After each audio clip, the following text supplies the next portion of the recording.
சரி ஃபோன் பண்ணி கேளு.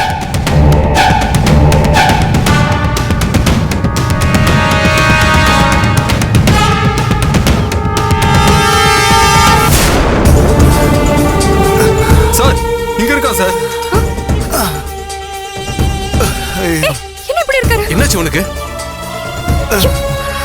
டேய் என்னடா ஆச்சு? முகத்துல எல்லாம் அடிபட்டு இருக்கு. அண்ணா பைக்ல இருந்து கீழே விழுந்துட்டியா?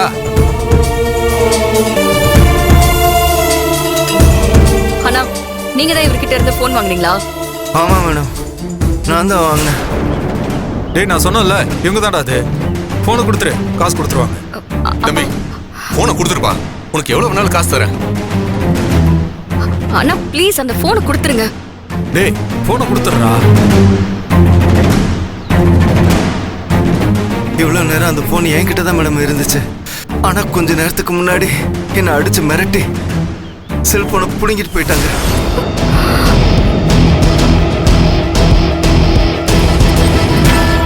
ஐயோ என்னண்ணா சொல்றீங்க?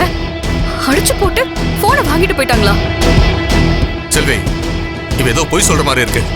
பணத்துக்காக பொய் சொல்றான்னு நினைக்கிறேன். டேய் உனக்கு எவ்வளவு பணம் வேணும்னாலும் நான் தரேன். ஆனா செல்போன் மட்டும் கொடுத்துரு. சார் சத்தியமா நான் சொல்றது உண்மை சார். உங்ககிட்ட நான் போன் பேசி முடிக்கும் போது 2 பேர் என்கிட்ட வந்து தகராறு பண்ணாங்க. நானும் ஏதோ பிராங்க் பண்றாங்கன்னு தான் நினைச்சேன். என்னை அடிச்சு போட்டுட்டு செல்போனை எடுத்துட்டு ஓடிட்டாங்க.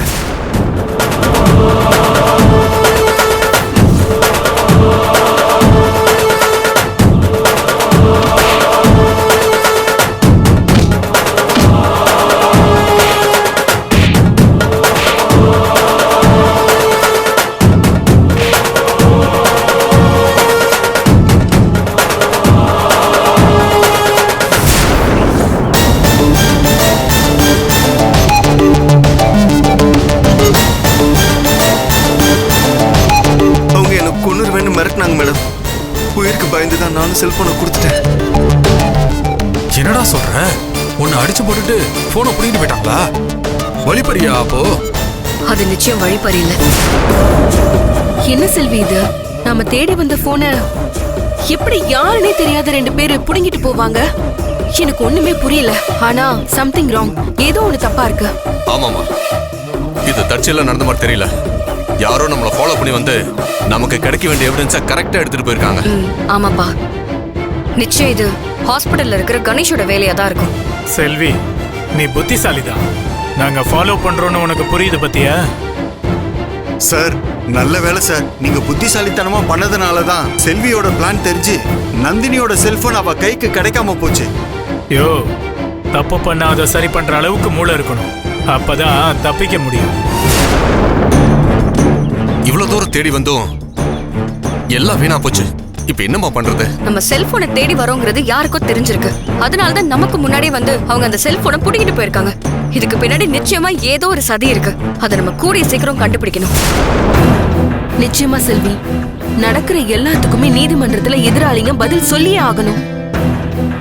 சாரிமா, இவ்வளவு தூரம் நீங்க தேடி வந்து அது கிடைக்காம போறதுக்கு நானும் ஒரு காரணம்.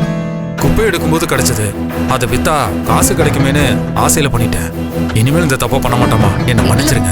மடி செல்வி, இது இல்லைன்னா இன்னொரு வழி ஆண்டவன் நமக்கு காட்டுவான். நீ கவலைப்படாதமா, வா முதல்ல போய் நம்ம சம்மந்தியை பார்க்கலாம். சரிப்பா, ஆனா பாத்துக்கோங்க. சரிங்க மேடம். அவர் ஹாஸ்பிடல் கூட்டிட்டு சரி வாடா, ஹாஸ்பிடல் போலாம். அப்பா ஐயோ ஒண்ணு சம்மந்தி நீங்க பயப்படாம இருங்க. சரி கொஞ்சம் அமைதியா இருங்கப்பா. அப்பா சொன்னா கேளுங்க. இல்லங்க நான் சொல்றத கொஞ்சம் புரிஞ்சுக்கங்க. ஒண்ணு இல்லப்பா.